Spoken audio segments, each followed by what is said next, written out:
Okay, I'm cleaning here with a razor, and this is part 2 of this timing belt replacement on this Toyota Camry 2000 2.2-liter engine from 1993 up to 2001.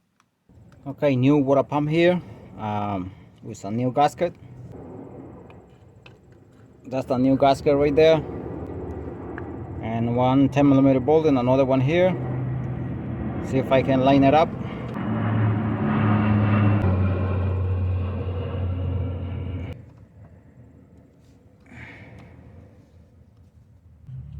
Make sure the gasket doesn't fall out of place, and no silicone on this, only the gasket.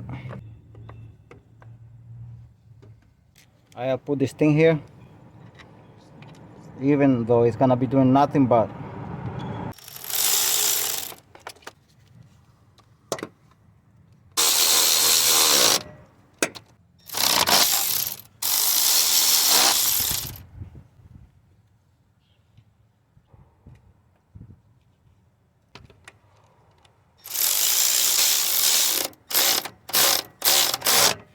and this one comes here, that goes here, 12mm bolt.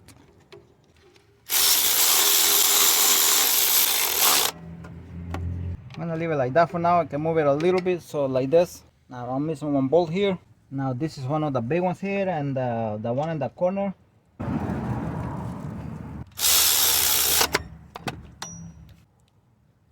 All of these I'm putting here is before torque specification.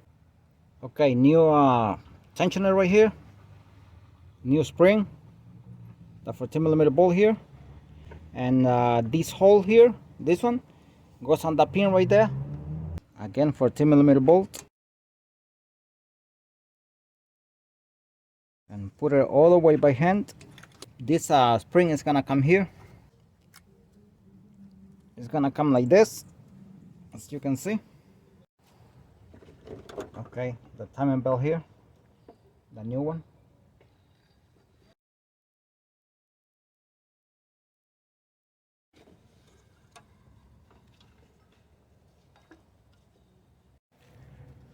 Okay, I'm putting the timing belt here. That's the spring right there. I have to bring it up here. Timing belt, you start here on the camshaft gear, right here on the water pump. On the water pump, it goes to the idler beneath here.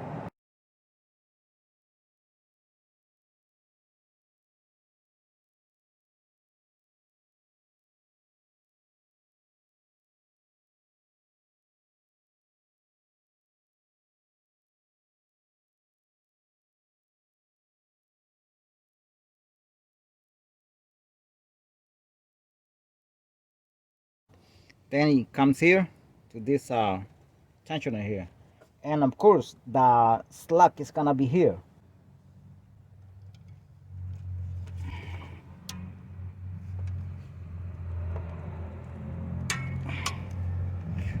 Right here, right there, that's the mark, and the hole is on top of the line there too, on the mark inside. And now we're gonna go beneath. Everything is on time.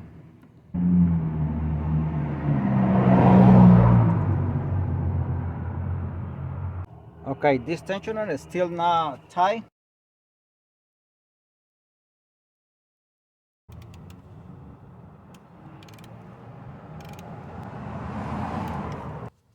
Okay, I'm gonna be putting the crankshaft pulley beneath, and make sure you put this over here after you put the timing belt.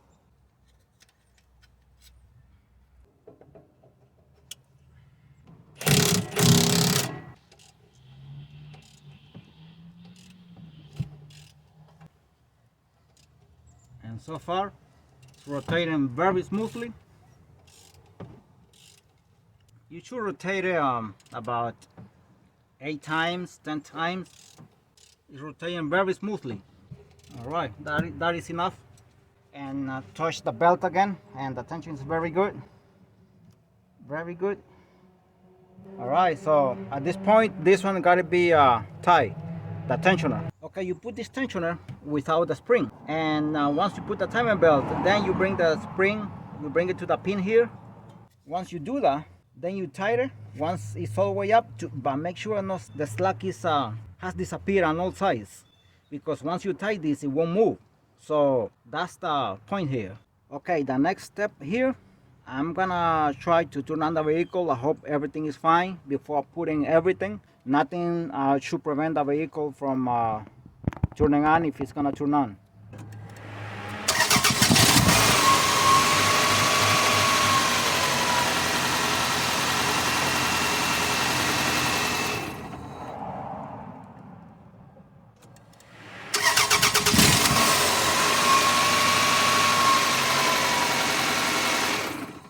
Okay, very good, thank God. And I'm gonna touch the belt one more time. The tension is very good, everything is good. And just to make sure, one thing, I don't want to get some people wrong here, because I turn on the vehicle like this, but before that, put the crankshaft pulley. Do not do this without the crankshaft pulley is installed, because then the belt is gonna pop out and boom, you're gonna lose the entire job again.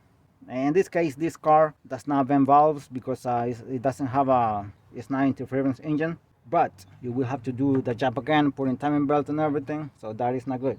Now I have to take out the crankshaft pulley again. It takes me 5 seconds or a minute to remove it because I have an impact gun, and this one comes out very easy. Whenever you're gonna do something like that, you have to include all of those things. If you're gonna work hard again to whatever, do your own judgment and make sure if you don't have any problem to turn on the vehicle the way it is right now.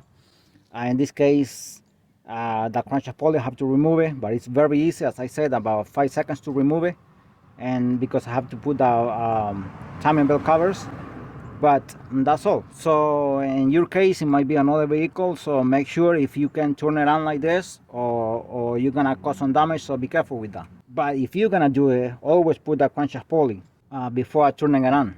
Okay, I'm gonna go beneath the car and install the crankshaft pulley.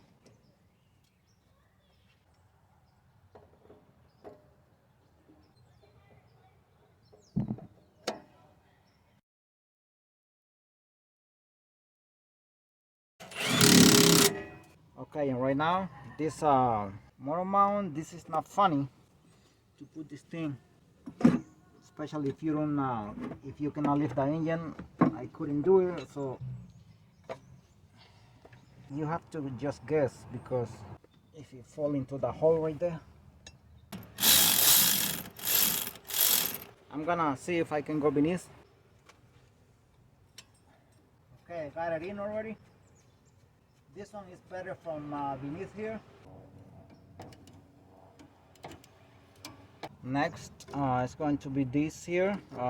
Make sure you don't damage the wire harness here, because this remains here. And then here, this one.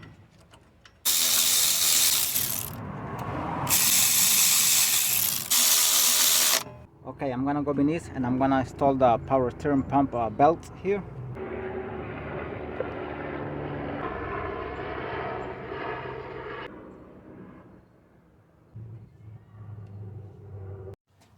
Next, I'm gonna be putting the AC compressor here. This is kind of heavy. Align the holes. That's all you gotta do. Align them. Once you align them, you can place them by hand. Only thing is, it's kind of heavy, but now at this point, because I turn on the vehicle to test it, I had to connect the battery, but I disconnected again because I have to work with the alternator. I lined them up already.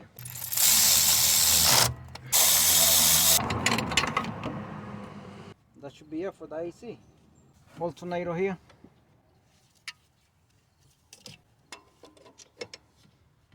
Alternator, all you gotta do is wiggling it and pushing it at the same time here. That helps sometimes. That's the 14mm bolt.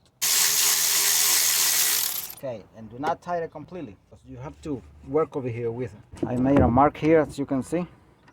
So that tells me that that's the side that goes out.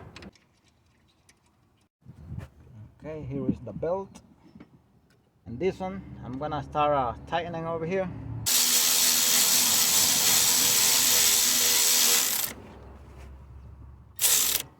test this the tension here, because sometimes once you tie this on here, it gets too much tension, so be careful with that. I'm gonna go ahead and tie this one, the one that goes on this, the one that is holding this bracket beneath.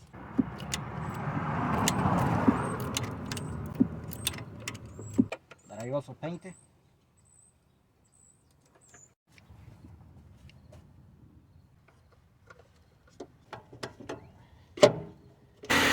Okay, car is up and running here, and I'm bleeding out the air from the system right there. You have to wait at least 20 minutes in order for the air to come out. Cannot just put antifreeze and then put the cap right there, radiator cap. That's not how it works. You have to bleed out the system. So everything is good. Car is up and running very smoothly. And if you think this video was helpful, please consider to subscribe to my channel. Thank you, and God bless you all.